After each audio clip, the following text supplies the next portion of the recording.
मटियारी में ख़बर शामिल क्यों था। अज़ीज़ गुल ख़बर की रिपोर्ट मुताबिक पाकिस्तान तहरीक इंसाफ़ के मरकज़ी अगवान मखदूम फजल हुसैन हालामी प्रेस कॉन्फ्रेंस कंदे चयो आहे त इमरान खान जल्द PTI के तरफा बीठल 567 सीटन जो उम्मीदवार का इस्तीफ़ाऊं ॾियारे ऐं जल्द इलेक्शन मुहिम जो ऐलान कंदो। अवाम हक़ सच जो साथ ॾिए। इंशाअल्लाह ईंदड़ इलेक्शन में PTI वॾे वोटन से अक्सरियत से खटंदी। सिंध समेत पाकिस्तान के सभिनी सूबन में सूबाई हुकूमतूं ऐं वफ़ाक़मी हुकूमत ठाहींदासीं। मखदूम फजल हुसैन जो चवणो त मटियारी ज़िले में पोइ 10 सालन दौरान वॾी करप्शन थी। हिकु मखसूस टोलो जेको ज़िले जे अवाम ते हुक्मरानी करे रहियो आहे हिननि अल्लाह ताला खां दिले खे तबाह करे छॾियो। हींअर भी ताज़ो मटियारी मेगा करप्शन स्कैंडल में MNA मटियारी MPA तालको हाला जेको सूबाई वज़ीर पिण आहिनि उन ते साबित थी चुको आहे, पर अञा ताईं बिलावल भुट्टो ज़रदारी खे खेनि बचाए वेठो आहे। काल ताईं जेके बिलावल भुट्टो खे ज़रदारी चवंदा हुआ अॼु इहे बिलावल भुट्टो जो खिताब पिया ॾियनि। जेके असिस्टेंट कमिश्नर के घर में 42 करोड़ रुपया बरामद ॾेखारिया विया आहिनि।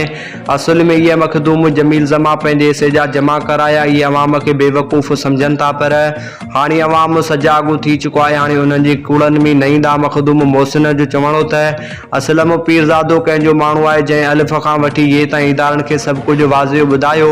मटियारी ज़िले के MNA ऐं सूबाई वज़ीर रेवेन्यू जी ज़्याती मिल्कियत केतिरी आहे। उन्हनि ग़रीबनि जी इमदाद ऐं करप्शन के पैसनि मां गाड़ियूं बंगला वरिता आहिनि। उन्हनि जी असुल हक़ीक़तनि जे अवाम खे मीडिया जे इदारनि खां ख़बर पइजी चुकी आहे। ही सिर्फ़ु कूड़ मथां कूड़ ॻाल्हाए रहिया आहिनि। उन्हनि हाणे चोरनि खे छॾणो नाहे। जेसीं ताईं उन्हनि चोरनि खे नाल कराए जेल में नथा विझरायूं सुख सां न वेंदासीं। पाकिस्तान तहरीक इंसाफ़ ईंदड़ इलेक्शन में क्लीन स्वीप कंदी। अगर हींअर बल्दियाती इलेक्शन थी त इंशाअल्लाह हाला ऐं मटियारी में सरप्राइज़ ॾींदासीं।